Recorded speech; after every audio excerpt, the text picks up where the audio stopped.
Doctor Ambedkar के पिता के मृत्यु के बाद उनका एक सहारा टूट गया था। पिता चले गए, विमाता उनको स्वीकार न थे, वह सर्वथा अकेले थे, उनका कोई न था। भीमराव को अपना भविष्य अंधकार में लगा। वह भारी मन से बड़ौदा लौट गए। वह भागवादी न थे, पर परिस्थितियां मनुष्य को विवश कर देती हैं। वह स्वयं ही भागवादी हो जाता है। बड़ौदा आकर उन्होंने अपना पदभार संभाल लिया। इसी बीच महाराजा बड़ौदा ने घोषणा की वह 4 प्रतिभाशाली छात्रों को अमेरिका पढ़ने के लिए भेजना चाहते हैं। उन्होंने इस आशय का एक विज्ञापन भी दिया। इस विज्ञापन को पढ़कर भीमराव महाराजा बड़ौदा से मिले और उनको अपनी इच्छा बतलाई। महाराजा बड़ौदा ने उनसे आवेदन करने के लिए कहा। भीमराव ने आवेदन कर दिया। 3 अन्य छात्रों के साथ भीमराव का भी चुनाव कर लिया गया। शिक्षा उपमंत्री ने उनसे एक अनुबंध पत्र पर हस्ताक्षर करवाए। इसके अनुसार निर्धारित विषयों की शिक्षा प्राप्त कर 10 वर्ष तक बड़ौदा राज्य की सेवा करना अनिवार्य था। भीमराव ने इस अनुबंध को स्वीकार कर लिया। सारी तैयारियां कर वह सन 1913 के जुलाई माह के अंतिम सप्ताह में अमेरिका के लिए रवाना हो गए। अपनी यात्रा समाप्त कर वह अमेरिका आ गए। न्यूयॉर्क में हार्टले हॉल में वह 1 सप्ताह ठहरे। फिर 554 वेस्ट 114 स्ट्रीट स्थित क्लब में चले गए। यहाँ पर अधिकांश भारतीय छात्रों का निवास था। तत्पश्चात वह लिविंगस्टोन हॉल में आ गए। वह अपनी पत्नी को विमाता के संरक्षण में रख आए थे। अपनी पत्नी के प्रति वह उदासीन न थे, पर सत्य की प्राप्ति के कारण वह उसे गौण रूप में रखे हुए थे। अपनी पत्नी प्रेम उन्होंने दबा रखा था। उनके सामने एक ही लक्ष्य था। बड़ौदा महाराजा की अनुकंपा के कारण उनका स्वप्न साकार हो रहा था।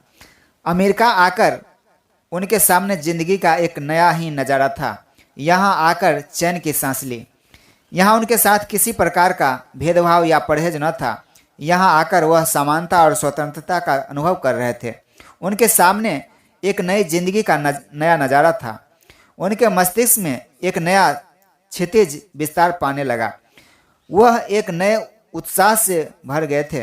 पूरी शक्ति के साथ वह अपने अध्ययन में लग गए। उन्होंने अपने व्यर्थ के खर्चों पर पाबंदी लगा दी। उनका उद्देश्य केवल एमए की उपाधि प्राप्त करना नहीं था। वह विज्ञान, राजनीति, समाजशास्त्र, अर्थशास्त्र आदि विषयों में भी योग्यता प्राप्त करना चाहते थे। अपनी बीए की डिग्री उन्होंने अंग्रेजी और पार्सियन से ली थी। भीमराव कठोर श्रम और अत्यंत मितव्ययिता के साथ जी जान से अध्ययन में लग गए। समय भागता गया। सन 1915 में भीमराव ने एमए की डिग्री के लिए अपना शोध प्रबंध तैयार किया। उनके शोध का विषय था एंशियंट इंडियन कॉमर्स, प्राचीन भारतीय वाणिज्य। उनका यह निबंध अत्यंत शोधपूर्ण था। समीक्षकों ने इस अनुबंध की भूरी भूरी प्रशंसा की। फलतः उनको एमए की डिग्री मिल गई। सन 1916 में डॉक्टर गोल्डन वाइजर के नेतृत्व में एंथ्रोपोलॉजी सेमिनार में उन्होंने कास्ट इन इंडिया, भारत में जातिवाद पर एक सशक्त निबंध पेश किया। इस निबंध ने तहलका मचा दिया। एमए की डिग्री प्राप्त करने के बाद उन्होंने पीएचडी डॉक्टर की डिग्री के लिए काम शुरू कर दिया। इसके लिए उनके शोध प्रबंध थीसिस का विषय था national dividend of India, A historic and analytical study. अपनी यह थीसिस उनको कोलंबिया विश्वविद्यालय को देनी थी। अपना यह शोध प्रबंध तैयार करने के लिए भीमराव ने रात दिन एक करना शुरू कर दिया। सैकड़ों पुस्तकों और प्रमाणिक दस्तावेजों का धैर्यपूर्वक अध्ययन कर उन्होंने अपनी थीसिस लिखना शुरू कर दिया। वह लगातार 18 से 20 घंटे तक काम करते थे। उनका यह परिश्रम देखकर उनके साथी हैरान थे। भीमराव के प्रति वह अपनी हमदर्दी व्यक्त करते थे, पर भीमराव अपनी थीसिस का कार्य शीघ्र से शीघ्र समाप्त कर देना चाहते थे। अंततः रात दिन एक कर उन्होंने अपना शोध प्रबंध तैयार कर संबंधित विभाग को सौंप दिया। जून 1916 में उनका यह शोध प्रबंध स्वीकृत हो गया। उनको पीएचडी डॉक्टर की उपाधि विधिवत एक समारोह में प्रदान कर दी गई। भीमराव के लिए यह जीवन का सबसे बड़ा सुखद आनंद था। वर्षों से संयोजा गया उनका सपना पूरा हो गया था। उनको बड़ा आत्मसंतोष और बहुत गहरा सुख मिला। भीमराव की इस सफलता पर उनके मित्रों और प्रोफेसरों ने मिलकर उनके सम्मान में एक शानदार डिनर दिया। उनका यह शोध प्रबंध चर्चा का विषय बन गया। उनकी इस सफलता पर महाराजा बड़ौदा रामाजी राव गायकवाड़ ने तार द्वारा बधाई का संदेश भेजा। वह संदेश पाकर भीमराव की प्रसन्नता और बढ़ गई। उनकी थीसिस का बजट चैप्टर बहुत महत्वपूर्ण माना गया। अपनी इस थीसिस के द्वारा उन्होंने सिद्ध किया कि भारत में ब्रिटिश सरकार के शासन के कारण उसकी सारी नीतियां अंग्रेज उद्योगपतियों के हितों को देखकर बनाई जाती है। इस थीसिस में दिए गए तथ्यों के कारण royal commission on Indian currency नामक संस्था ने उनको प्रमाण देने के लिए आमंत्रित किया। अंबेडकर के लिए यह प्रसन्नता का अवसर था। कमीशन के सदस्यों से मिलने का सौभाग्य उनको मिल रहा था। वह कमीशन के सामने गए। तथ्यों सहित उन्होंने अपनी बात प्रमाणित की। कमीशन के सदस्य उनकी योग्यता विद्वता से अत्यंत प्रभावित हुए और सबने एक स्वर में उनके गहन गंभीर अध्ययन की भूरी भूरी प्रशंसा की। उन सबको विश्वास हो गया कि इस भारतीय का भविष्य अत्यंत उज्जवल रहे। एक दिन वह महत्वपूर्ण स्थान अवश्य प्राप्त करेगा। कोलंबिया विश्वविद्यालय के सम्मान प्राप्त करने के बाद अंबेडकर का मन लंदन जाने के लिए तड़पने लगा। उन दिनों लंदन अंतर्राष्ट्रीय अध्ययन के केंद्र के रूप में विश्वविख्यात था। इस कारण वह लंदन के लिए उत्सुक हो गए। जून 1916 में वह अमेरिका से लंदन के लिए रवाना हो गए। उनके पास पुस्तकों का विशाल संग्रह था। तब तक उन्होंने 2000 से अधिक पुस्तकें जुटा ली थी और आश्चर्य की बात यह थी कि वह उन सब का अध्ययन भी कर चुके थे। यह वह समय था जब भारत में ब्रिटिश शासकों के खिलाफ षड्यंत्र हो रहा था। गदर पार्टी की स्थापना हो गई थी। यह पार्टी अंग्रेजों को भारत से उखाड़ फेंकना चाहते थे। प्रथम विश्व युद्ध का भी वातावरण गर्म था। जब अंबेडकर अमेरिका में अध्ययन कर रहे थे उस समय लाला लाजपत राय भी वहीं थे। अमेरिका की श्री एडविन लालाजी के घनिष्ठ मित्र थे। एडविन अंबेडकर को जानते थे। अंबेडकर भी प्रोफेसर एडविन के प्रशंसक थे। वह उनसे नाना प्रकार के विषयों पर विचार विमर्श भी करते थे।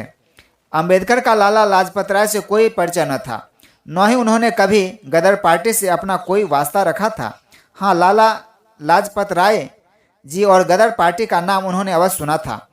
एक बार प्रोफेसर एडविन ने उनसे अवश्य कहा था कि वह राजनीति में आए और गदर पार्टी ज्वाइन कर लें। इस पर अंबेडकर ने सीधा सपाट जवाब दिया था, वह एक विद्यार्थी हैं। महाराजा बड़ौदा की कृपा से वह अध्ययन करने आए हैं। उन्होंने जो अनुबंध किया है उसका पालन करना उनका धर्म है। भारत के महान नेता अपना कार्य कर ही रहे हैं। अंबेडकर का यह सपाट उत्तर पाकर प्रोफेसर एडविन चुप रह गए।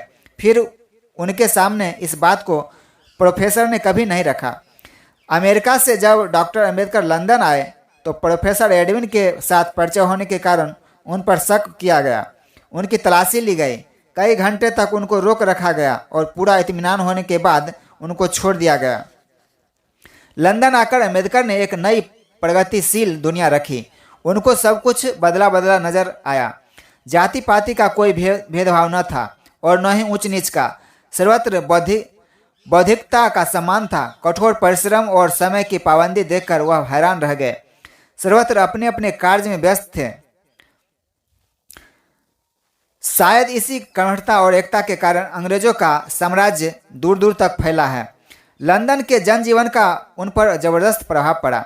लंदन जाकर उन्होंने तुरंत London of economics and political science में प्रवेश ले लिया और इसकी सूचना महाराजा बड़ौदा को दी। महाराजा बड़ौदा ने अंबेडकर को आगे पढ़ने की इजाज़त देकर उनकी व्यवस्था कर दी।